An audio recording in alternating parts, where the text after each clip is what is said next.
thank you for coming. Can you guys hear me okay in the back? Everything is sounding not so echoey? Cool.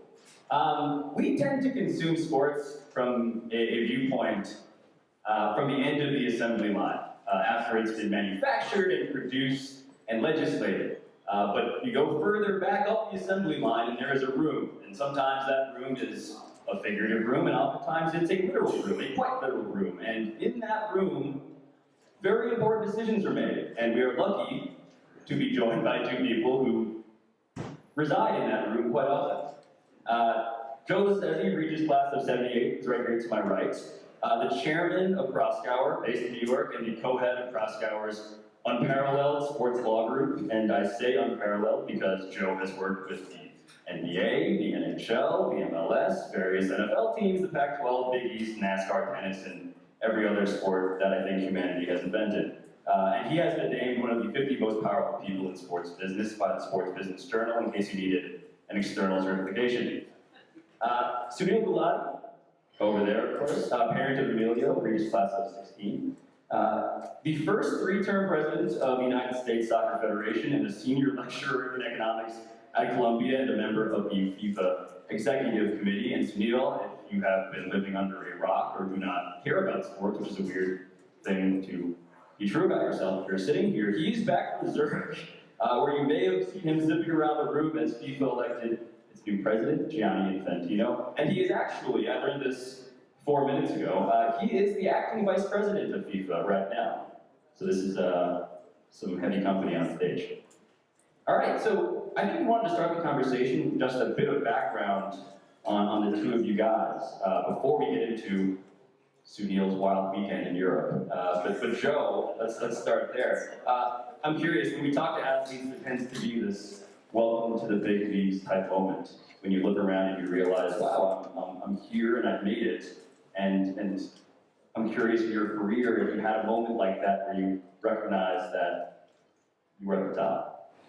Well, I'm not sure you ever get used to being in this business and being able to earn your living through sports. This is the first time I've been in this room in 38 years. So, if I had projected out what has happened to me over the last 4 decades, as frightening as that number is, some sort of fantasy, I have regularly felt like Forrest Gump. I am constantly in rooms I don't belong in as an observer of histories I never thought I would see being made, but I think it's just been a series of those moments.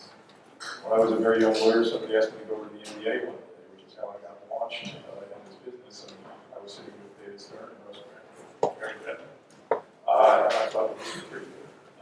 And then fast forward 15 years from that, and I'm in a room with Jerry Richardson and Al Davis and Jerry for the NFL commissioner job, and I did not get that job, so the $40 million relationship is not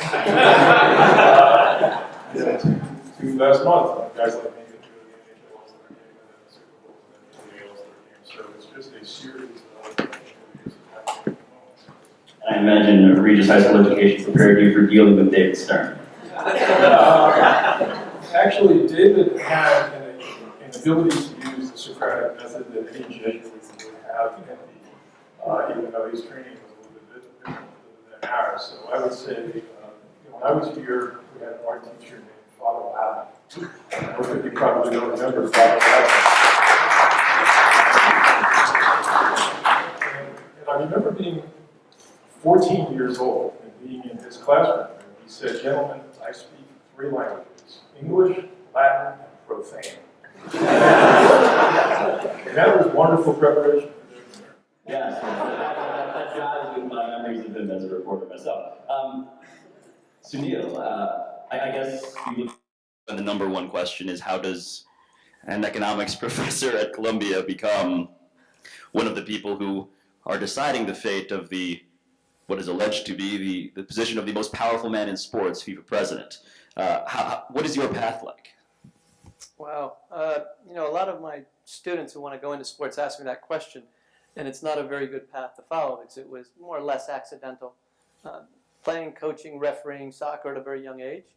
Got involved in administration, what's now called the Olympic Development Program, which is essentially an all-star team for players under the age of 16 or 19 in Connecticut. then on the East Coast All-Star team. All of this is a volunteer. Then got asked to run a national team camp. A little bit later, ran for office, ran for another couple offices, made another few bad decisions, and kind of ended up in charge. I feel like you may have yada-yada'd over quite a bit there, but I It's a big Seinfeld fan, so that's okay. No, actually, there's not. We did yada over a few things, but it was really as a developed passion for the game, and so I've kind of had a parallel life of economics, Columbia University, the World Bank, and soccer, and still do. So the easy part is it's two things I'm passionate about, obsessive about, but in very few moments in the last 30 years have I done only one or the other. There are a few years. A few years when I was at Major League Soccer, was focused just on soccer. A few years when we were at World Cup. A few years at the World Bank was more economics than soccer as it was in time. But now I've got dream set up. Teach a couple days a week and run U.S. Soccer from my office, 200 meters from home, and it all works out pretty well. But if you love doing what you're doing, it's easy. So let's get into your weekend, because I'm endlessly fascinated, because the storyline going in to the FIFA elections was obviously reform of corruption, and looking from afar, the FIFA Extraordinary Congress, is that the technical? Yeah. The FIFA Extraordinary Congress. It resembled from afar the kind of like the Galactic Senate from Star Wars. I think to people who aren't well versed, there are a lot of people who you maybe we're not familiar with, but were clearly very powerful. And I'm curious, going into that, what were your goals? What were your expectations, and what did you ultimately feel coming out? Yeah, I'm glad you've clarified what my wild weekend in Zurich consisted of. My son is in the room, and we're at a Catholic school, so that's it. We were at an election, just an election. So look, it was an election with 5 candidates. That hasn't happened, in the last 100 years, probably at FIFA. It's the first time it's gone to more than 2 ballots.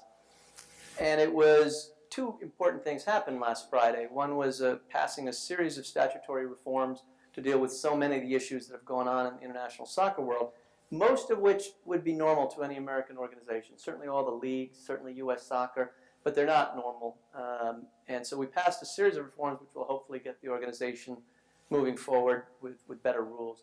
Then in the afternoon was who's going to lead the organization with those rules.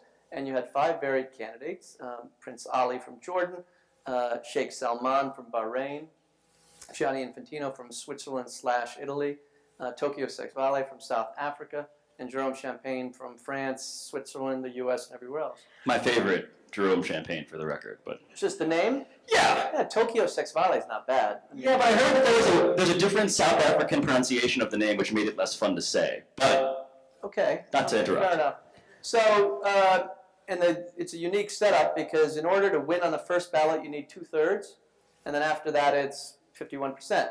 Why they did that, I don't know, but it's set up that way. We had made a decision to back Prince Ali.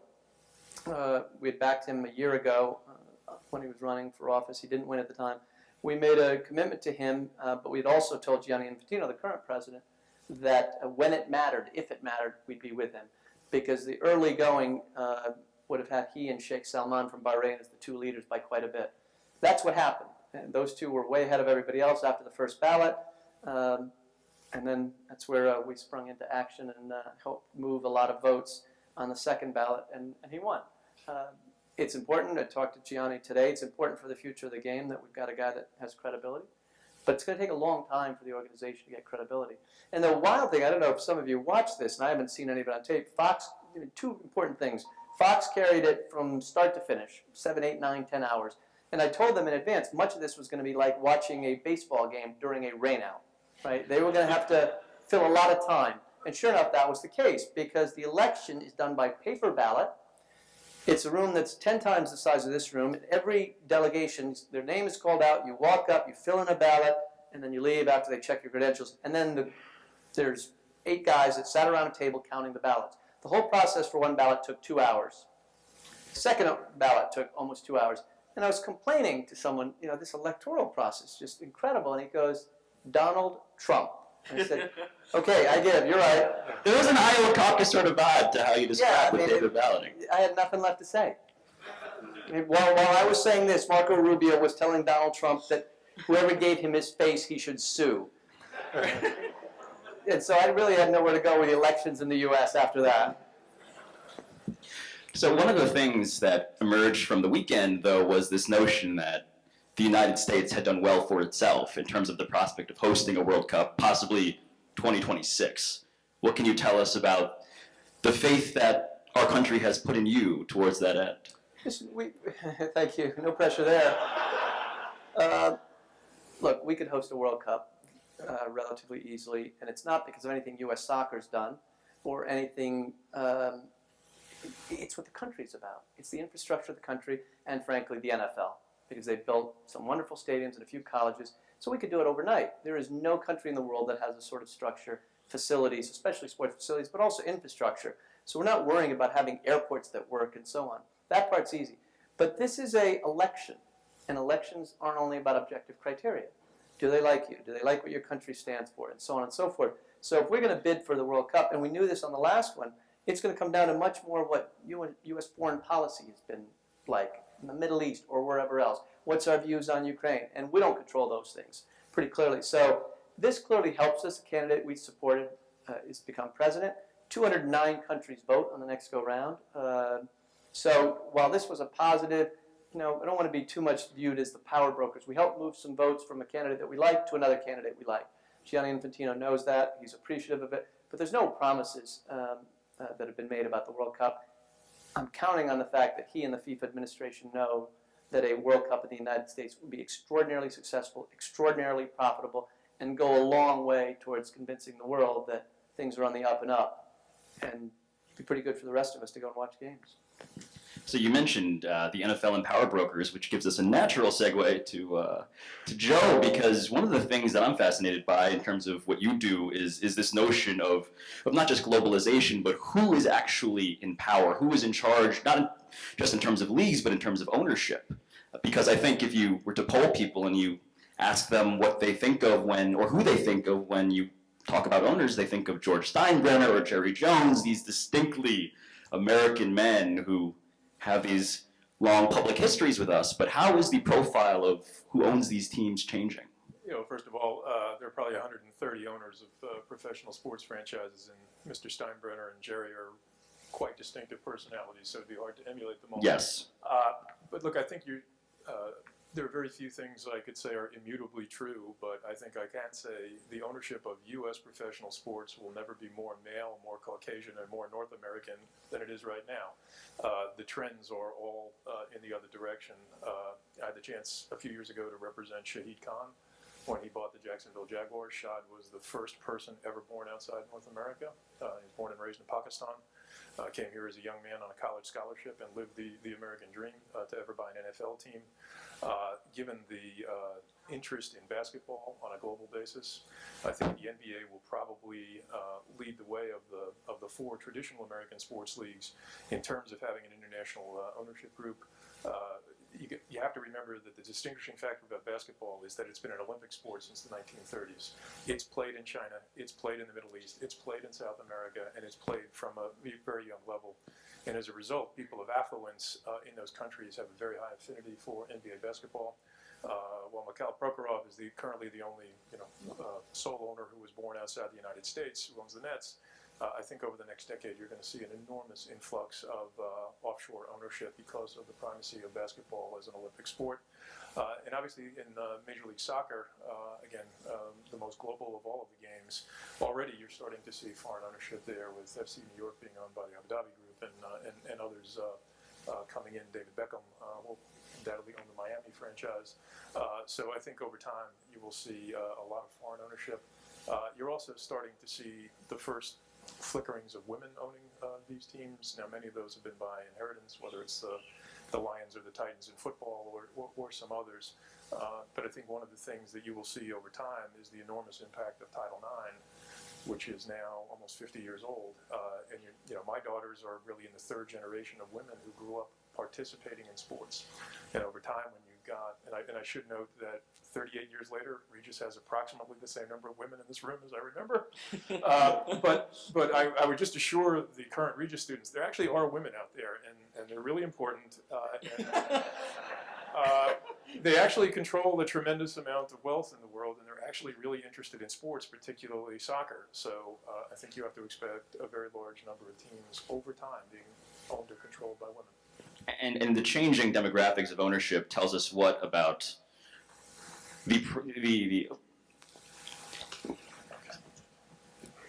that changing demographic of ownership? What does that tell us about the property itself? Does this indicate a generally rising value over time? What do you foresee in terms of, because there is this interesting thing where I think owning a sports team used to be described, or at least I've heard it described as owning almost like a piece of art. It was very nice, it had prestige, but now these are multi-billion-dollar assets. And I'm curious as to what the future of those assets looks like, because there has been this boom recently, at the very least. Yeah, look, the sports business at its root is not a terribly complicated business. So the interest in sports tracks the rise of incomes, and this goes back to the Romans, right? People filled up the Colosseum when they had a couple of coins in their pocket. I think that the nature of the business has changed. I have to tell people who are billionaires that they're too poor to buy NFL teams. How does that go? It's, people who are billionaires don't take that news well. They're very used to getting what they want, but when you look at, I had the chance to sell the Buffalo Bills for Ralph Wilson's estate a year and a half ago, and that was viewed as a small market team, a city that had its bumps over the years, and we sold that team for $1.4 billion, which I think has redefined the floor of what NFL teams are worth. Most of the large market NFL teams probably will not become available in your or my lifetime, but you can imagine what the values of the New York teams, Philadelphia, Washington, Chicago, Boston would be if they were ever available. So you've got just an enormous need for very high net worth. I think one of the other things that's changed since the recession, there was always this perception that buying a sports team was sort of the last toy of the wealthy man. After he bought his yacht and his G6, he would go on and buy a sports team.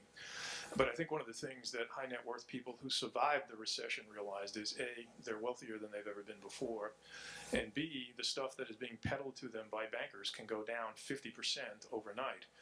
And sports properties held their value extremely well during the global recession, and many of our clients are now seeing the ownership of sports as a massive wealth diversification mechanism. They may have made their money in real estate or in hedge funds or in finance or in media or wherever they made their fortunes, and having the ability to have a global sports and entertainment product, which is basically what the 5 U.S. leagues are, or the English Premier League can be, is a massive wealth diversification.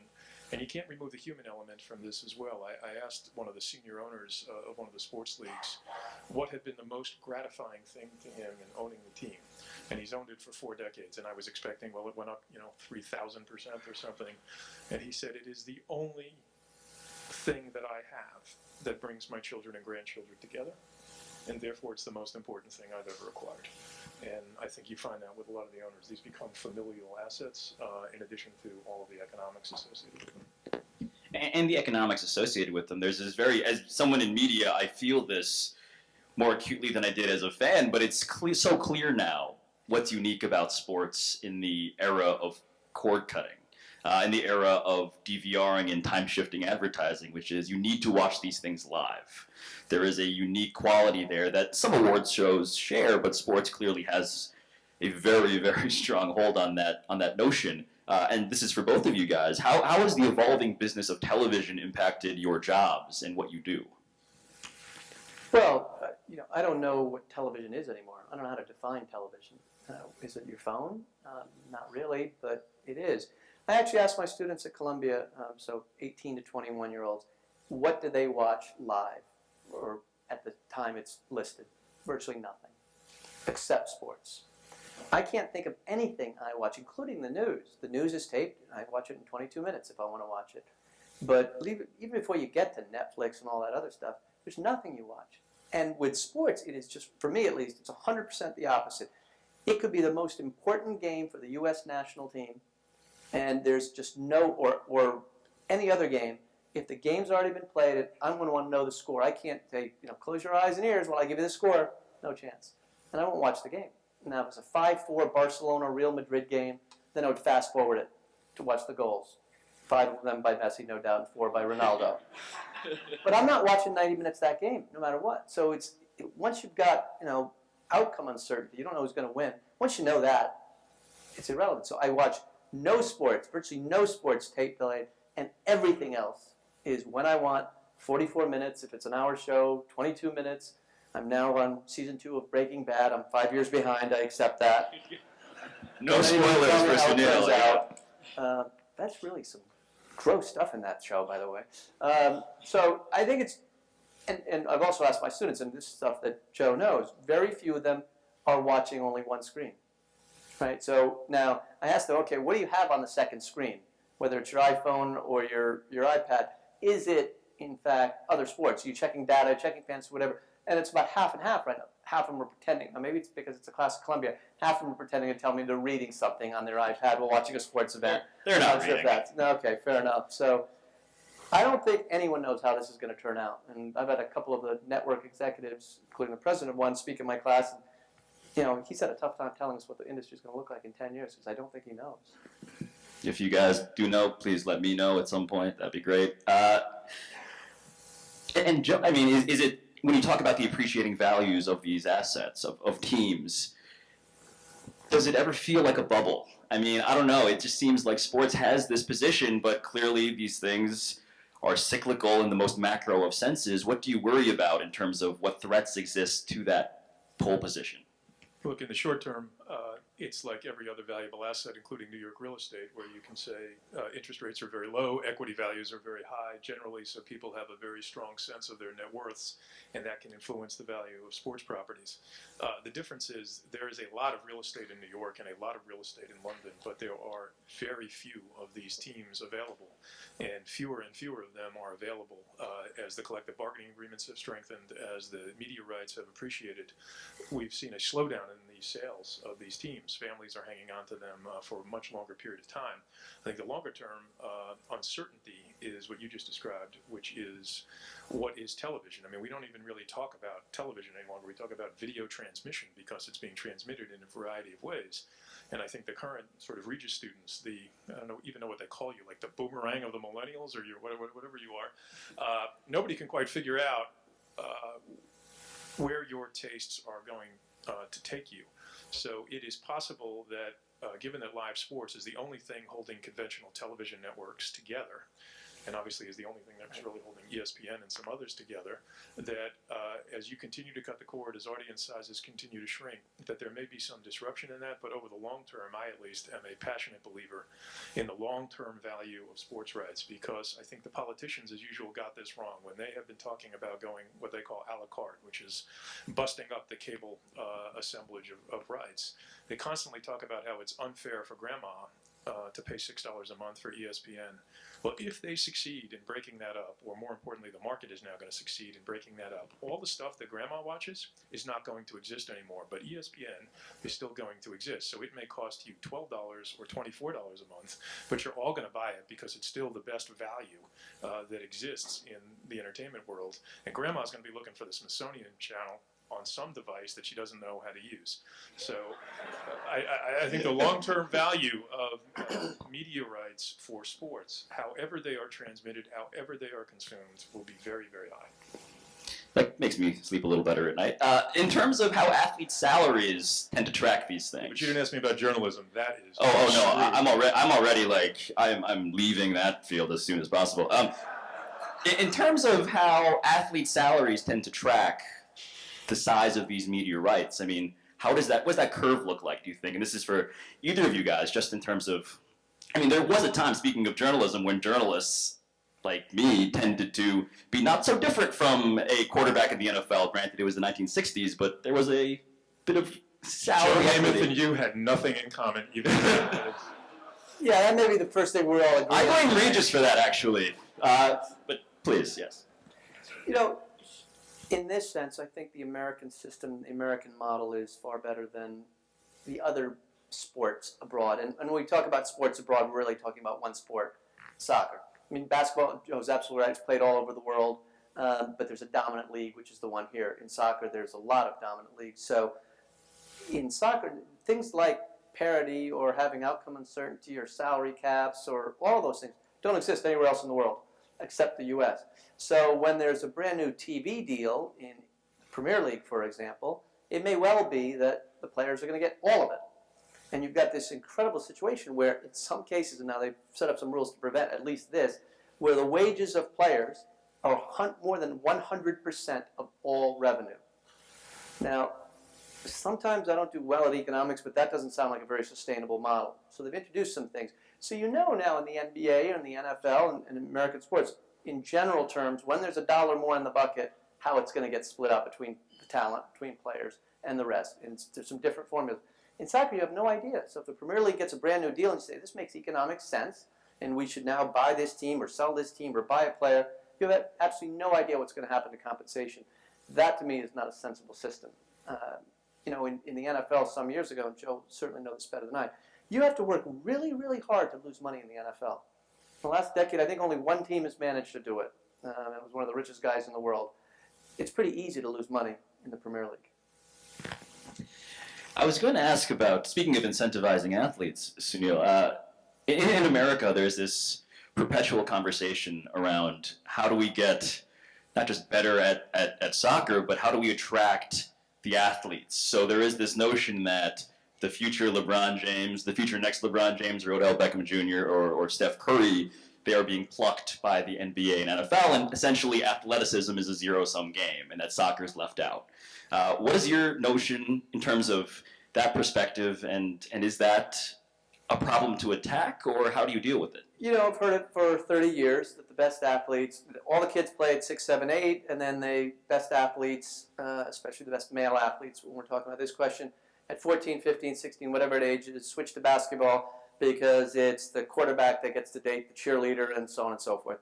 There's probably still some degree of truth to that, but we've got millions of kids that play, and all sports and most activities have a straight line drop off in terms of participation. Soccer does, basketball does, because kids specialize, boys find girls, girls find boys, people find video games, whatever it might be. So having millions of kids playing, you want to be able to retain as many of those that are good athletes, the gifted ones. Actually, if we could just find 11 guys that play, that would be just fine.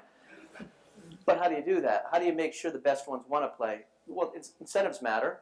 College scholarships matter. On the girls' side, Joe's already touched on Title IX overnight changed the dynamics on the women's/girls' side, and that's why we've been dominant. It's a big part of it. Having MLS pay bigger salaries, having more games on TV, being able to see Messi play around the world and find out that he's earned $10 million. So more opportunities, more role models, and a future, right? So I can make a living at this. Right now, if you're a rookie, if you're a 17-year-old in college, and in soccer we've got far more kids now, the best, very best of the best, skipping college and going pro. That's still not very much the case other than baseball to a certain degree. You look out at the world and you have a scholarship at Duke at $75,000 a year, $300,000. It's a pretty tough call to say, I'm going to go play in Major League Soccer for a contract for $150 that's guaranteed for 2 years. But if that contract were $1 million, it's different calculus. And a lot of kids are doing it, and I think it'll continue to happen. The demographics work in our favor, the changing demographics, millennials or whatever Joe has labeled you earlier.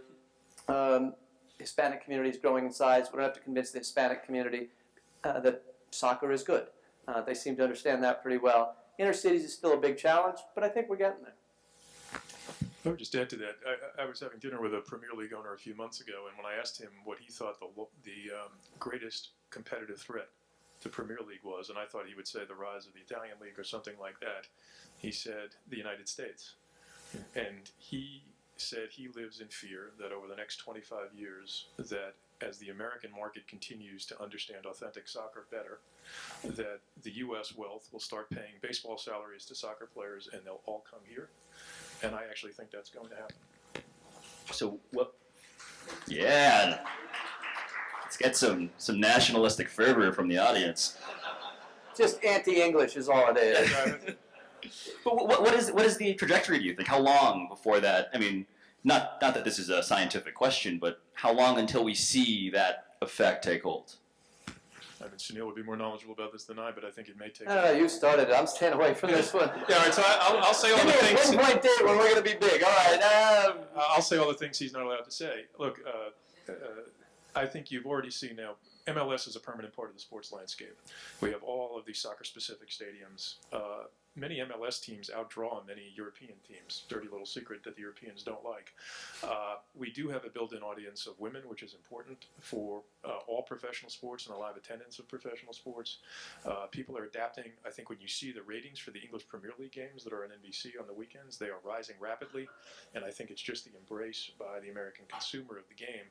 And the desire, whether it's Sunil or it's Don Garber or any of the MLS owners, the thing they hear the most from the fan is they want authentic football. They do not want fake football. And eventually that's going to create an increased willingness by the consumer to spend. That increased willingness to spend will translate itself into a higher capacity for player salaries. And the reality is, Messi doesn't play in the country that he was born in. He plays in the country that pays him the most money. So somewhere in South America is a young Messi, and he may well play in the United States in 20 years. But I actually think a big part of that is not a Messi that's born in South America, but a Messi that's born here. Developing our first American and then hopefully a few more superstars will be part of this story. So the LeBron of American soccer, and we've had a few comings, so to speak, and it's hard. You know, every year there's a few players in Brazil that are listed as the new Pelé. Well, there's only been one Pelé. So you got to have a lot of very, very talented players. But I think if we develop an American superstar or superstars, or if we do something like win the World Cup, that would probably help a little bit as well. And if we could do it on home soil, I don't know, pick a year at random, 2026.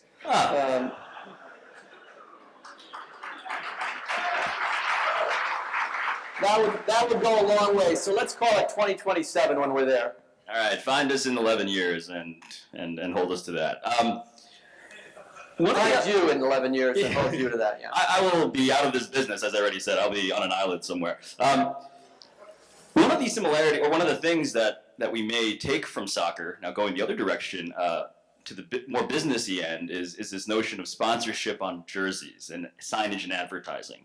In soccer, we see this certainly, obviously, domestically and abroad, but Joe, what do you think? Do you foresee a day soon when we'll have Carmelo Anthony with, big corporate sponsor here on his jersey? Well, look, I don't think it's any great secret that the NBA has at least considered a jersey patch. The WNBA already has it.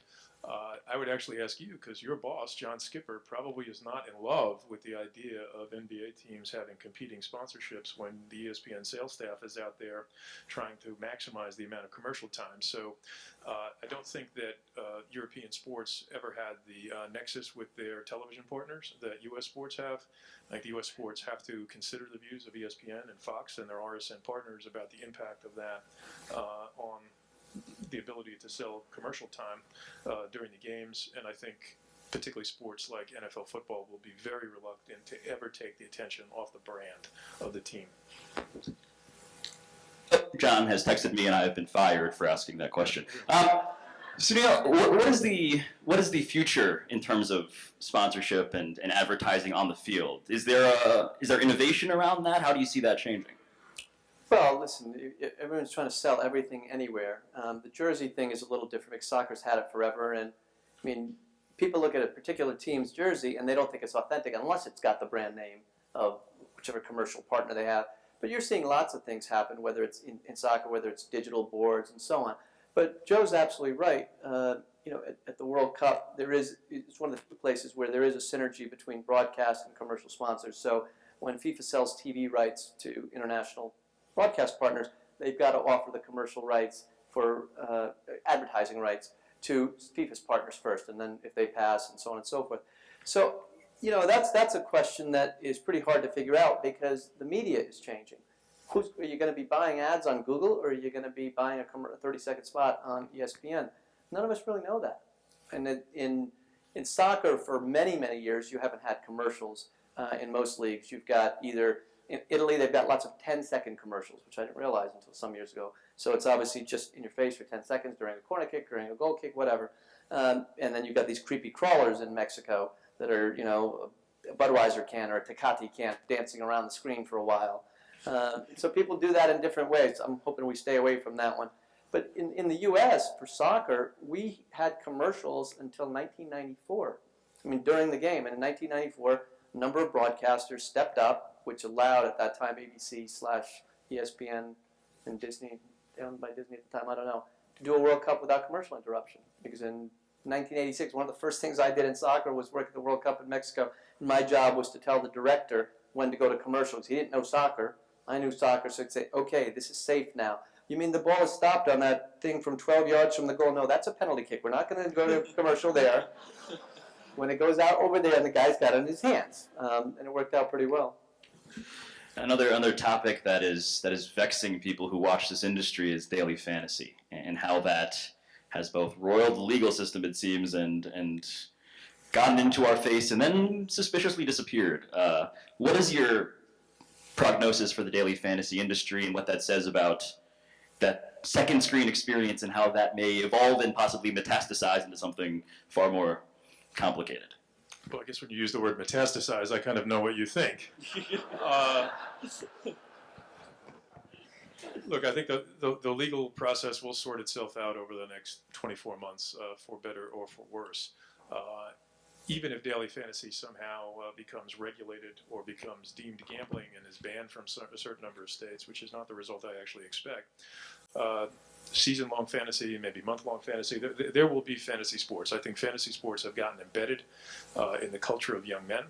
I think that the views on gaming have changed dramatically in this country. I'm not sure that's necessarily the best thing, but I think it's just a fact. And so I think daily fantasy will become and continue to be part of the landscape of sports fans.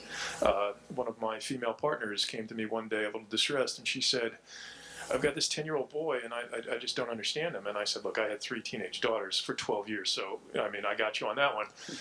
And she said, he doesn't root for teams, he only roots for players. So when I offer to take him to a game, he doesn't want to go to a game. And I said, well, the first thing you do is check your pocketbook for money, because he's probably betting against the other guys in the schoolyard. But I think it's gotten so embedded in the culture of young sports fans that it's just here to stay. And exactly what form it takes, that may morph. There may be more regulation. There may be more disclosure. But I don't see it leaving the landscape.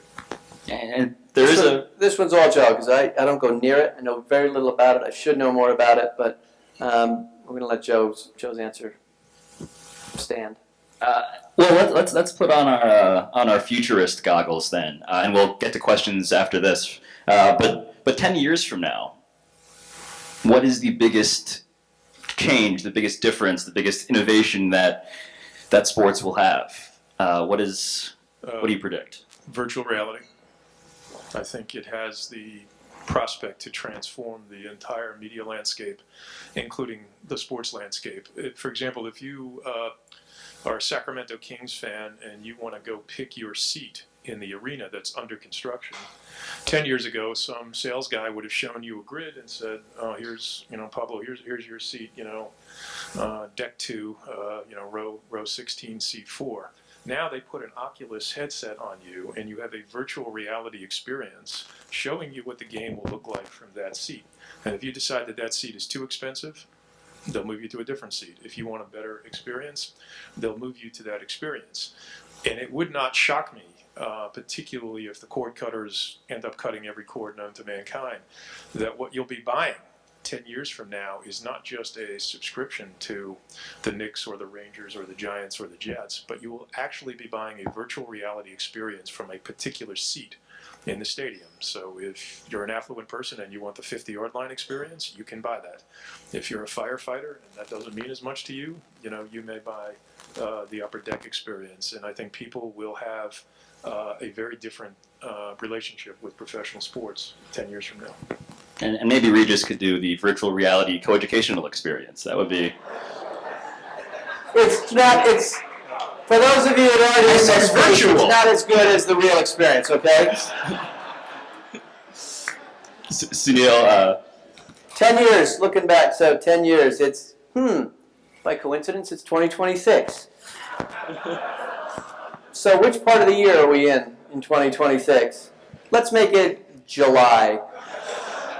Let's make it July 4th, 250th anniversary of the United States in 2026. So how does that look?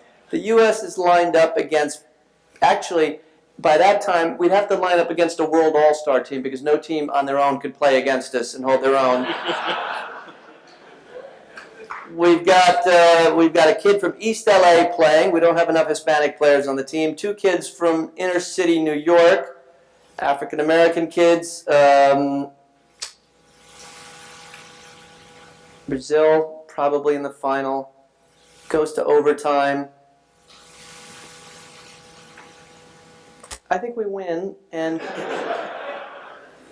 we've also by that time seen the complete deterioration of all other American sports. Sorry, Joe, it had to come at some point. I mean, hockey, come on, let's get serious.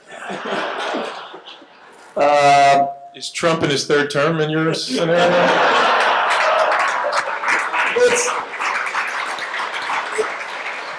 It's virtual reality, man. It's virtual reality combined with your story. We're just combining the two stories. 2026 U.S. World Cup at home, and we get to the final. I want all of the drugs that you I'm going to try desperately.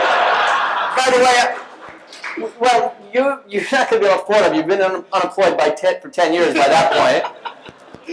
And I may get the Women's World Cup shifted to 26 as a little bit of cover for us. All right, so I think you may have questions for these two distinguished gentlemen. How are we going to do the question? Okay. Good, we'll start out and back. Yeah, good.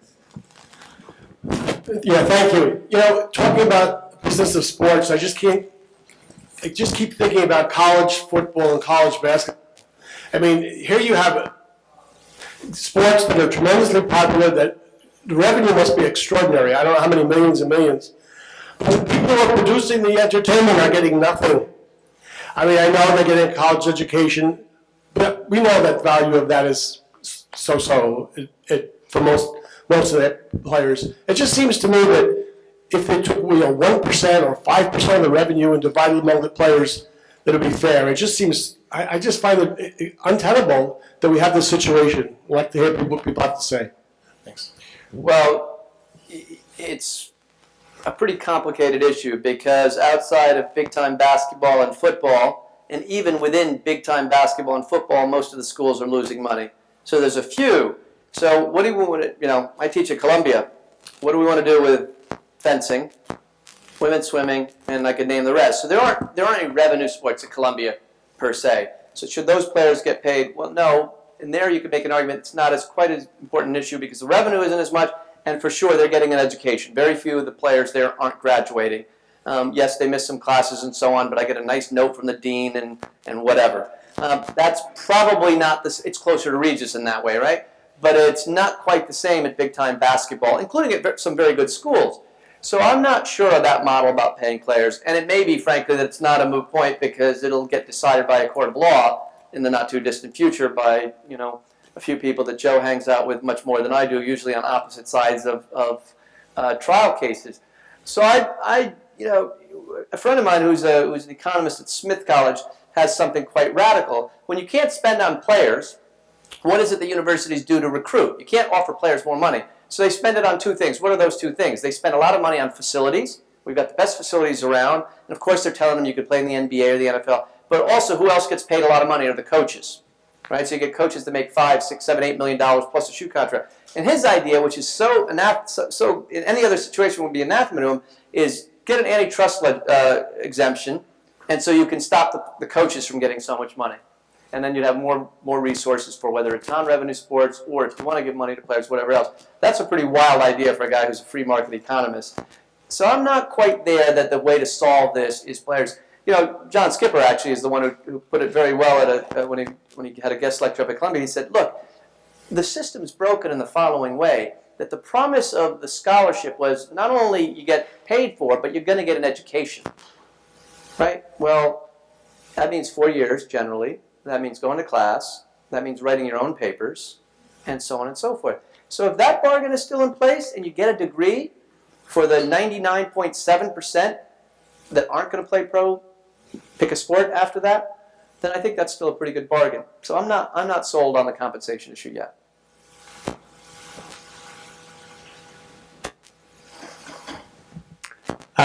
You guys in the back, sorry. Just with the fractured landscape when it comes to viewing right now, we're seeing so many more outlets, whether it's NBC Sports or Fox Sports or any of the online outlets when it comes to competing with ESPN. What do you think that's going to do for other sports moving forward in the future? And obviously soccer stands to benefit. Any other sports that you can see benefiting from that fractured landscape given the current state of television and media? I think it depends on what you mean by benefiting.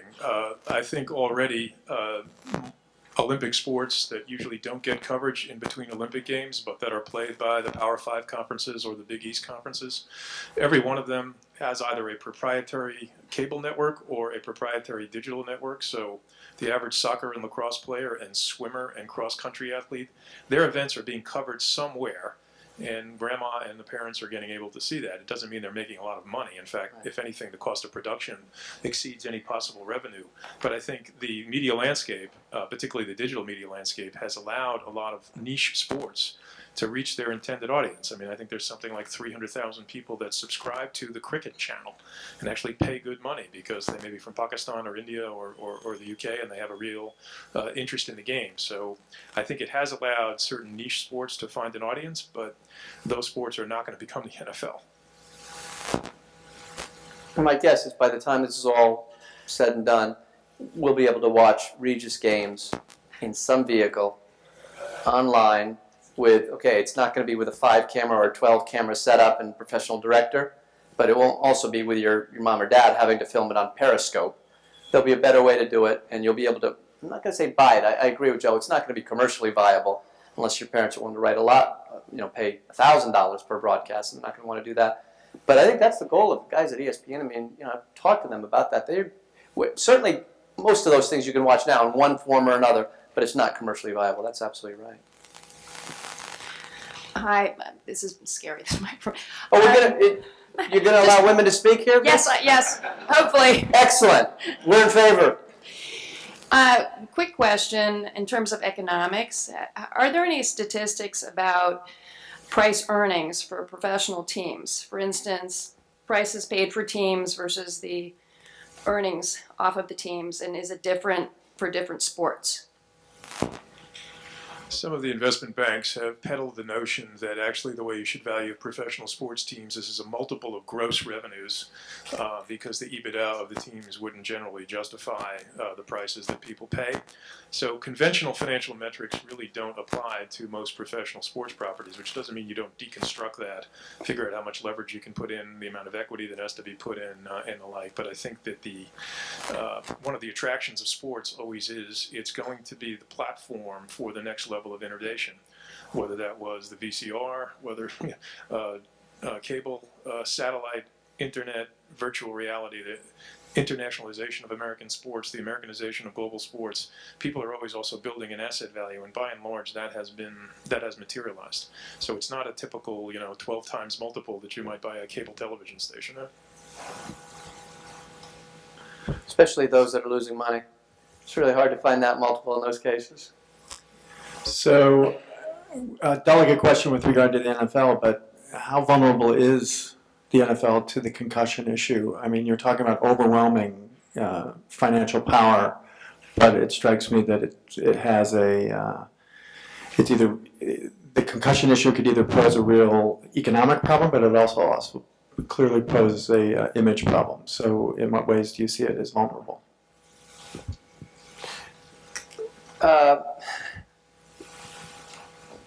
We've got some issues in all sports with health and safety. The NFL is a juggernaut. It's absolutely a juggernaut. I mean, sort of the 15 out of the top 20 rated shows, highest rated shows in the U.S. are not Breaking Bad or Walking Dead or Walking Bad or whatever it is this week. They're NFL games. So it is absolutely part of the American landscape. So I think things will happen over time that will make it safer without destroying the integrity of the game. I mean, people want to see big hits. That's part of it. They don't want to see players get injured, for sure. In my view, I don't watch an NFL game to see somebody get hurt. But when you hear a big hit, so the NFL's taken a number of measures already, and so has everyone else in the system, down to youth football, high school football, about how many contact sessions, and so on and so forth. And rule changes have happened at the NFL. I think you'll continue to see that happen. We've just done it in soccer because we don't know, frankly. I had a long argument today, literally an argument with a guy who got me involved in this path, and he's from Europe, and we banned heading at a certain age, and he said, "You're wrong, we're not going to do this." I said, the medical community is telling us this is not safe. We don't have enough data, so stop doing it. And it's, yeah, but you're ruining the game. It's not the way the game's supposed to be played. I said, you're not going to win this argument. We can talk about a lot of things, but I got the doctors over here, and I'm sure that the people in the tobacco industry 50 years ago were saying similar things. Because what's their choice to play? No, it's not their choice to play. Of course it's their choice to play. It's also our choice to protect them. So I think you'll see that happen. Do I think football is going away? The answer is no. Yeah, I would add to that, you got to remember the NFL only needs 2,000 athletes. And I think there's always going to be 2,000 athletes that can play NFL caliber football. I think the bigger threat to football is going to be at the marginal collegiate level. 15 years from now, whether there are enough Division I caliber athletes to populate programs 66 through 120, that's an open question to me, because that sport is already hard to watch right now. If you're really a football fan, the level of play is not that high, and I think the non-Power 5 conference football institutions will have issues. But as Sunil said, this is a sport issue. This is not just an NFL issue. The rate of concussion in lacrosse is very high now, because all those 6'2" boys that used to play football are playing lacrosse, and the open field collisions are resulting in an enormous amount of concussions. There are concussions in hockey, there are concussions in soccer, there are concussions in any sort of sport where there is contact. And I think there's a lot more that each sport needs to do in terms of its rulemaking to try and mitigate the impact of that. But a very distinguished doctor that I know said the biggest threat to athletes, to young athletes, is not concussions, it's parents. And I think there is a lot to that. I mean, if you do what we do for a living, you're often the one that gets consulted on the Saturday afternoon sideline when the kids are playing whatever game they're playing. And I've had people ask me whether I knew concussion specialists, and I'll say, I can find you somebody. What's the issue? And they'll say, my son or daughter, who's a 10th grader, has had 4 concussions. And I'm thinking, well, what the hell is she doing on the field? I mean, nobody in these suburban towns is playing in the NBA or the NFL. I mean, we have to all come to that realization. And if parents want their kids to get scholarship, then they should really hire algebra tutors, because you'll get a lot more scholarships from those kids. If your kid has had 4 concussions or 5 concussions, you got to get them off the field. This for you all, for the Regis students. If you need an algebra tutor in senior year, it ain't going to work out there. So let's go for the calc tutor. Good evening. Sunil, I don't know if you mentioned it or not, but some of your old soccer proteges are in the room. What do you attribute? The last time I saw you was on television handing out the gold medals to the women's World Cup winning team. What do you attribute to their enormous success over the past 20 or 30 years versus the men's team being so abysmal? When we have some of the best facilities in the world. I wouldn't take that if I were you. Abysmal? Make them do laps. Sunil is in charge of both the men and the women, for the record. So let's get the facts right. The men have qualified for every World Cup since 1990. The men are one of 5 countries this century, 5 in the world, that have gotten to the second round of the World Cup 3 out of 4 times. The others, Brazil, Argentina, Germany, and Mexico. So that's a different group than we were in. No, I'm coming to that. Didn't they teach you not to interrupt here? We're going to come to the women. So a couple of things. One is, on the men's side, 209 countries take the game really seriously. When you win the World Series, you've beaten who? Right? When you've won the ice hockey, basketball is different because everyone plays. But this is a really serious thing. 209 countries take it seriously. So why have we been so successful on the women's side? It's actually relatively straightforward. The success early in soccer on the women's side was very much tied to the role of women in society. So it's not a surprise that the Scandinavian countries, which had a different role for women's society, Italy to a certain degree, the U.S., and China was good very early on, but for a different sort of reason. It's the state support of it. And then add Title IX to that. Title IX changes the landscape overnight. We have as many girls playing, with a few caveats, college sports as we do boys playing college sports. And at the same time, we've got 145, 155 million females in the country. Our participation rates are 45 to 48% in terms of soccer. Nowhere else in the world is it close, other than Canada. So FIFA does this study of, they just completed recently, they do each part of the world by confederation. So it's Europe, it's South America, and then they've got a separate category. They've got this part of the world, but then they list out Canada and the US separately. So we have more female players registered than most of the world combined. So it's all of those things. And in a country like the United States, where we have 320 million relatively well-fed people with facilities, now with incentives to try to perform at a college level where you don't pay, and we have more college soccer programs for girls than we do boys programs, men's programs. At Bucknell, I went to Bucknell as an undergrad. The women's program has 9.9 scholarships, 9.9 scholarships. Men's program has 0. So it's all of those things, and then the obvious. Once you building on success is pretty straightforward, right? Because then a lot more girls want to play. And I was with, it was on Sunday with legends. I mean, my guess is if I asked you, not the soccer players or not the current Regis students, but name a female soccer player before Abby Wambach, everyone would know one, Mia Hamm, right? And she was there yesterday with her coach, or Christine Lilly. So we've had a great program. We won the first World Championship, and it just built on itself. But back then, there were 10 countries playing. Right? And I used to ask the coach of the University of North Carolina, if your team entered the Women's World Cup, where would you finish? We could enter 2 teams, and they'd both get to the second round of the World Cup, right? Because we're still ahead of the game. But now, as more countries put resources into it, which is a good thing, we're going to be more challenged. That's a good thing. We're going to lose some more Women's World Cups. I'm not going to say that's a good thing. I can't possibly say that. But the fact that we have more competition, and over the next 2 weeks, we brought 3 of the top teams in the world to play here, and we won't win those games 10-0. That'll be good. So more competition, but it's been 100 years of competition on the men's side, and the women's programs are relatively new. My question's for Sunil. The crown jewel of America's future in soccer is the MLS. Yep. And at the most recent transfer deadline, we saw the Chinese league go and make a bunch of moves on young talent like Alex Teixeira. There's a worry among some MLS fans that the league's becoming a retirement league as opposed to a league of development. Signings like Jordan Morris and the return of Tim Howard have been big to combat that. But what do you think the MLS needs to do to combat the retirement league identity crisis? It's pretty simple. There's one way to get the best players in the world here. Joe's touched on it. More money.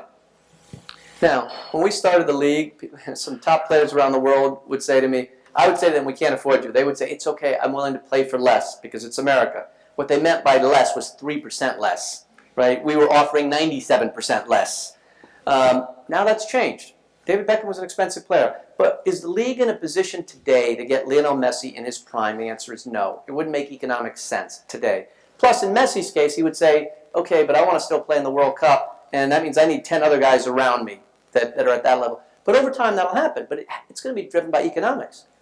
Given what's happened already, just think about what the NBA was like, and Joe would know it better than me and could outline it, before Michael Jordan and before Magic Johnson and Larry Bird. The NBA wasn't the NBA you know today. So MLS is 20 years old. And if you had said to me 20 years ago when we started the league, this is what it could look like in 20 years, I would say in a heartbeat I'll take that because it was alive. No one's talking about what MLS will exist anymore. Will the soccer league make it? Now it's just a question of how quickly it grows. And almost everyone you talk to in the business, says the biggest growth opportunity commercially and in every other way is in soccer. So what's the missing piece right now, whether it's the American superstar? A big piece is media revenues. Joe already touched on, it's 6th or 7th in the world in terms of in-stadium attendance. Ahead of the NBA and hockey, size of arenas, but ahead of most leagues around the world. The missing piece is several $100 million or $1 billion TV contract. Once you've got that, those players come, and then you're not worried about losing a player to the Chinese league. And in some of those cases, it's they've probably spent more than the marginal value of the players they have recently acquired, to put it in economic terms. They overpaid, I think, but we'll see. I've got a question for Sunil. Sunil, I understand you coached soccer while you were at Regis. It must have been a long time ago. Yeah. Many years ago. It was. My question is very simple. What was the greatest team you ever coached at Regis? One that has yet to be formed, Lee. Mr. Hars played for me many years ago at Regis. His playing weight was a little bit less than his weight now. And oddly, he follows a team that is likely next year to be in the championship in England, which is a very reputable thing. But when you spend $1 billion on players every year, you don't like to see a team named Chelsea go down to the championship division. But The greatest team I ever coached was my daughter's under-6 team, Lee, which would have beaten that 82 Regis team 3-2. Carefree are we?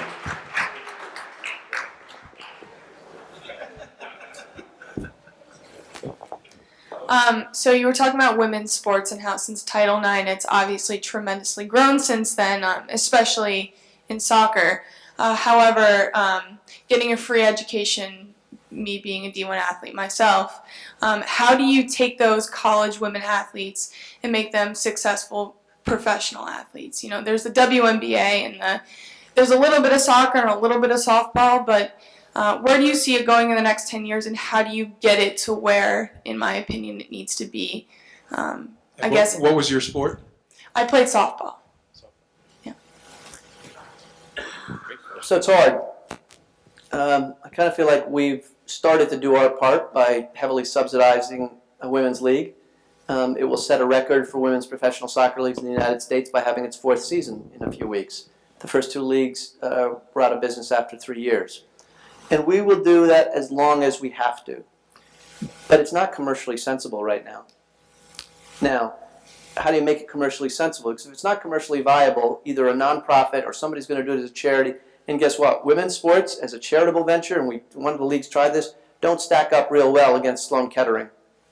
Right? That's the reality of it. So to try to get companies to say we're going to do this as a cause, that's a tough one. So it's going to have to be commercially viable. How do you make it commercially viable? That's going to take time because for the 100 years history we've got in sports is male-dominated.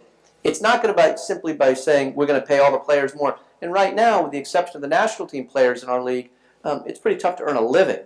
We've got a very much bifurcated model. We've got the best players in the world, and then a few from the national team, and then a lot of players who are playing for $10,000 to $20,000 a year and doing part-time job and whatever else it might be. But my view is we have to do that to give it a shot. That it's going to take years of investment at grassroots level to allow players opportunities, to allow fans to identify with players, to allow players to get better, all of those things, to appreciate it. The phenomenon that is the U.S. women's national team is just that. That's Cirque du Soleil. It comes to town, you go. But that doesn't mean you go to, we all want to go to Hamilton. But that doesn't mean we want to see a play in our hometown theater every week, and that's what the league is. So in a very small way, we're doing what David Stern did, which is basically said, I'm going to make this work. I mean, David Stern dragged the NBA owners into the WNBA. It wouldn't exist if David Stern hadn't done it. And after a few years, they said, hey, David, we love you, but we're losing a lot of money. Can we find some other people to do this for us? And 12, 13, how many years in it? It's 19 now. 19, yeah. There's still a lot of clubs that are losing money. There's one professional franchise in soccer that makes money, which is Portland, and they make a fair amount of money. So we're going to keep investing, and we will invest as long as we have to make it work. But we are a nonprofit with a lot of reserves that isn't looking for a commercial outcome in the short term. We're looking for better players. We view it as part of our mission to develop the game for both genders, and part of that is the national team program on the women's side. It's also having 10 teams and 20 players on each team gives us 200 players, 150 of whom are American, for us to find the next Mia Hamm who might be 21 and not have played in our national team program. So we've got a different set of motives. But overall, do I have a solution for softball or how to make the NBA more viable? No, other than it's going to take time. The game's been rigged for a long time. That's the reality. And we're not going to do it, we're not going to change it overnight. It's going to take time. And that means, frankly, affirmative action type programs and leadership organizations. This is a big deal, and hopefully FIFA will get this right. I think we're way ahead of the game in the U.S. I'm speaking at a conference back in Zurich next Monday. Billie Jean King is kicking it off. But Julie Foudy came to my class last week and spoke to my class with 16 Columbia students. Not one of them knew who Billie Jean King was. Now that was scary. And very few of you in the room, as I told Billie Jean King a couple of years ago, she foot-faulted on that critical point against Bobby Riggs. The whole thing has been a sham ever since. Sunil, can you give us your some thoughts, maybe in your assessment on Jurgen's tenure so far as the national team head coach? He's 2-0 this year. Brilliant. The guy that hired him, even more so. Listen, you can always tell these stories in two ways. I could tell it about our last 5 coaches in 2 ways. So, let me just give you 60 seconds of it. With Bruce Arena, I could say, well, we go to Korea, we lose one, we tie one, and we win one in the first round. If not for Brad Friedel saving 2 penalty kicks, we're coming home. We're already out of the tournament by game 3, because I'm not watching our game. We're down 4-1 against Poland, and Korea's playing Portugal, and Portugal self-destructs, so we go in, and we get the one team in the world we know we can beat, Mexico. And so we're on our way. Now, that would be the negative way of looking at it. We're going to come home after the first round very easy. The positive way, we beat Mexico in the round of 16, and we got screwed on a call against Germany, or we might have been playing in the World Cup semifinal. And I could tell that the margin of error is so small. So how's Jurgen done? Jurgen's got the best winning percentage of any coach in the history of American soccer, for anybody that's coached more than 10 games or whatever it is. His first run, we win 12 games in a row, we win the Gold Cup, and we're rolling. Is it success at the World Cup? I always want more, but we draw a much tougher opponent. Very tough group, and you all know that. So if it had been the group from last time, maybe it's looked at differently. Obviously, it was controversial with some player decisions. And then the record since hasn't been as good. But we talked about that. He and I talked about it. Said, we're going to try experimenting. We're going to try some new players and so on. I think he's probably said some things that could have been handled differently, especially with the rate to the choices players make of playing in the United States or abroad. Those are individual player decisions. But I think overall it's good. This last year was rough, very rough. Other than 2 wins against 2 of the best teams in the world away from home, which are friendlies, then the Gold Cup was a disaster. And then we have a chance of redemption and we don't get through. But I'm hopeful. Listen, if we beat Guatemala twice in March, we've already qualified for the next round. We're unbeaten on the year, and we're going into playing some of the best teams in the world. Then people's assessment will look at that. So imagine we win those 2 games and we get to the final of Copa America, or we win Copa America. And guess what? Everyone's going to think differently. So it's the nature of sports, and all of you know it. I'm pretty sure that Jurgen told Chris Wondolowski, listen, you're going into this game. If you are 6 or 7 yards away from the goal, and it's bouncing about here, try to kick it into the freaking goal. I'm quite sure he didn't say, if you're there, if you can, go for the field goal and kick it over. Now, in one case, he's a genius. The ball goes in, and remember, this was in injury time. It wasn't an extra time. The game's over. We've just beaten Belgium after Tim Howard saved 312 shots, but we've just beaten Belgium. The other case, Chris Wondolowski's never going to forget. So coaching in general is so razor thin.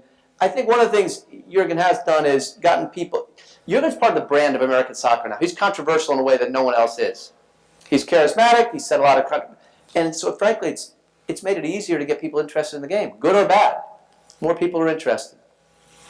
We'll see. So he's still the coach, which means I think his tenure is still in progress.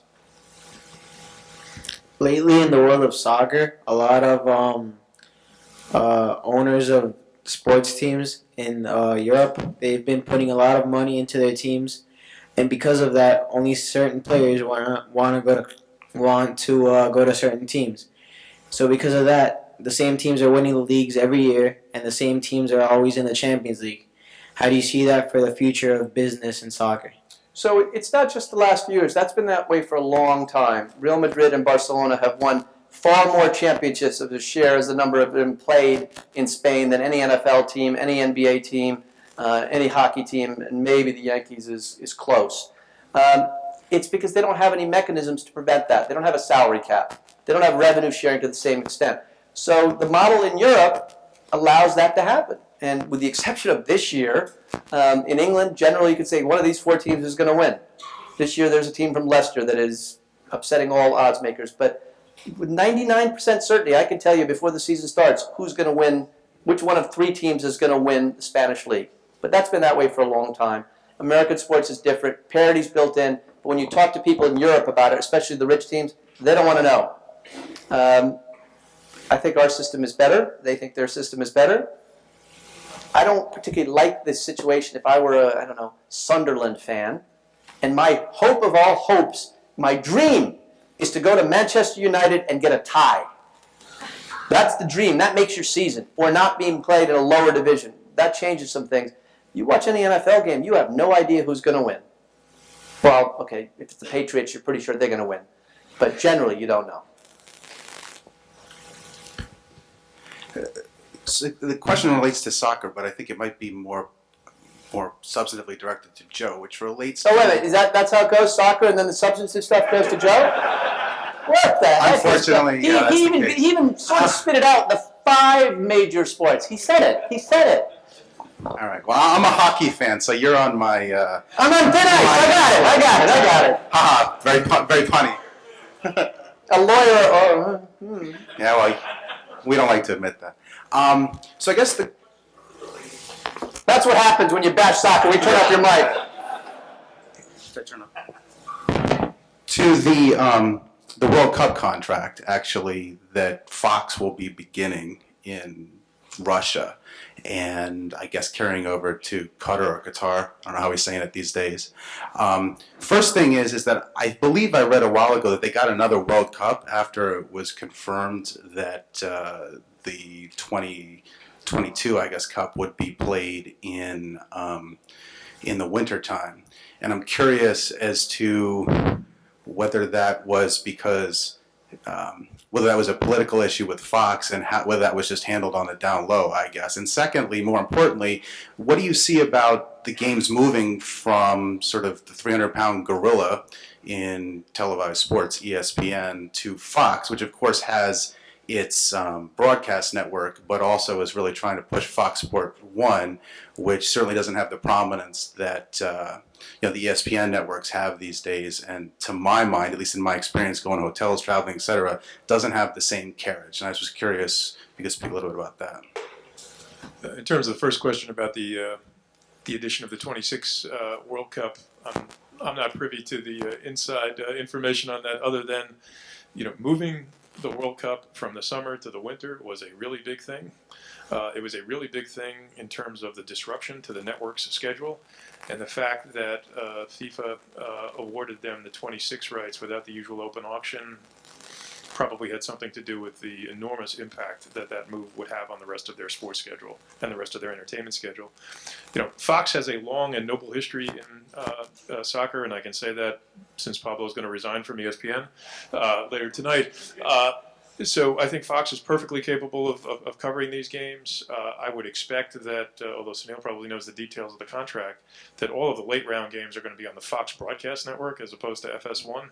Usually you only use FS1, in the early rounds when you've got all that tonnage that needs to be broadcast. So I think Fox will do an excellent job. Fox has also been very innovative over the years. They took a lot of grief over their first U.S. Open golf tournament last summer.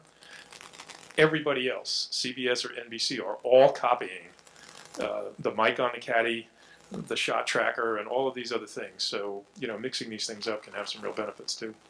On the first one, I'm not going to add to what Joe said because I do know a little bit more about it, and pretty much what I would agree with what he said. On the second, I think Fox showed this past summer at the Women's World Cup. They're not taking this as just something to put on the shelf. They're going to spend a lot of money on it.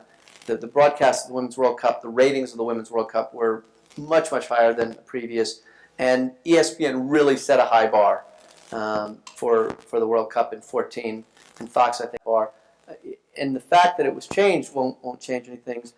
Joe's right. A lot of the games will be on the broadcast partner. And the nuance of the World Cup, it's one of the few things that's sold on a non-exclusive basis. So if you're in the hotel room, as long as you can put up, and it doesn't by some chance have FS1, you can watch it on Univision. It'll certainly be on Univision every game. But I think they'll do a great job with it. They paid way too much money for them not to step up on the last piece. I just want to get back to the scholarship issue that you mentioned with the Title IX, and there were no scholarships for the men and more for the women. I'm involved in the sport of rowing, and it's very similar, where many of the men's team became clubs and the women's team became varsity. How is that justifiable? I know they're matching up with total number of scholarships, but isn't that a disparity against men and women doing the same sport and women getting scholarships and men not getting scholarships? Yeah, I won't get to the legalities, but Title IX is essentially a non-discrimination law. It's got nothing to do with sports per se, about governmental funding. So the way it's written is you've got to have equal opportunities. It doesn't have to be equal opportunities in every sport. And obviously, by far, for most Division I schools, the biggest expenditure sport is men's football. So once you've got a men's football, if you're Division I or 1A, you've got to have a lot of opportunities and a lot of expenditures. And there's different ways to meet the test of equal opportunity or be within a few percentage points. So, wrestling, rowing, a lot of things are treated differently than either their counterpart sport or the parallel sport, as it were. There's no easy answer. The idea wasn't to cut back on men's sports, right? It was to increase funding, but in a world of limited funding, both are happening. So I don't have a solution for that one.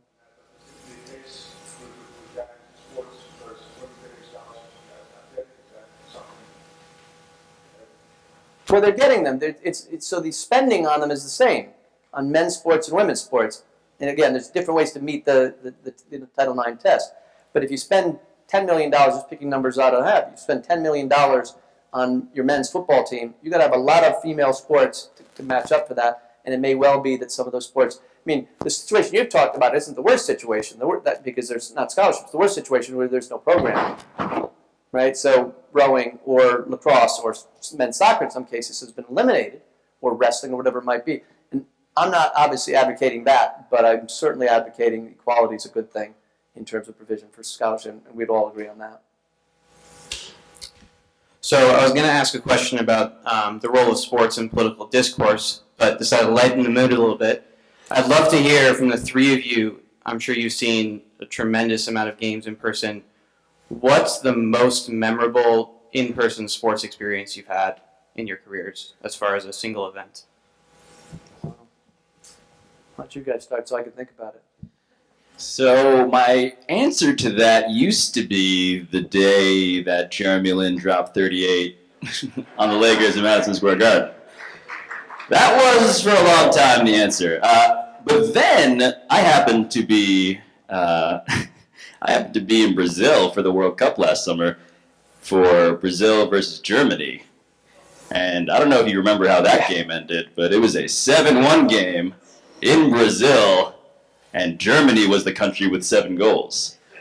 So that was a magnitude significantly larger that made me appreciate all of the political pressures that Sunil may have to deal with on a slightly specific scale. But yeah, that was the most mind-blowing thing and surreal thing I'd ever seen. Well, I went to Georgetown, and unfortunately, I think the two most memorable live events were the 2 national championship games they lost. So when some guy nobody ever heard of named Michael Jordan dropped a shot from 17 feet out to win the '82 national championship, that was pretty memorable. And when Villanova shot 90% in the second half in 1985. You're in a Catholic school, Joe. Unbelievable. Well, there were 2 Catholic schools, and the devil was in one of them at that moment. But I will mention that if you happen to actually meet one of these people referred to as a woman, the best sporting experience, in my judgment, is center court at Wimbledon.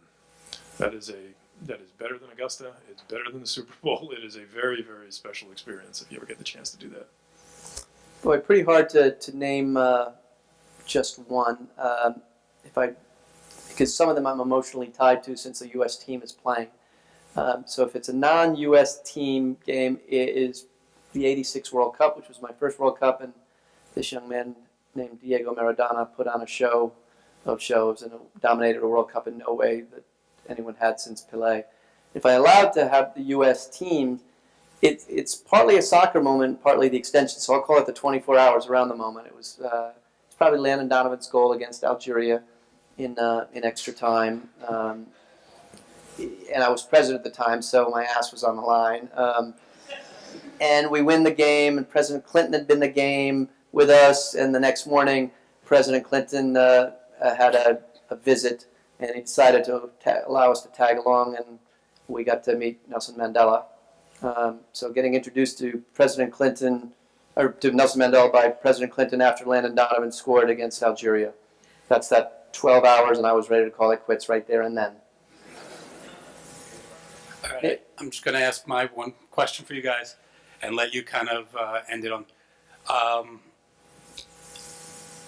Pablo is probably early in his career. You guys are in the middle of your careers.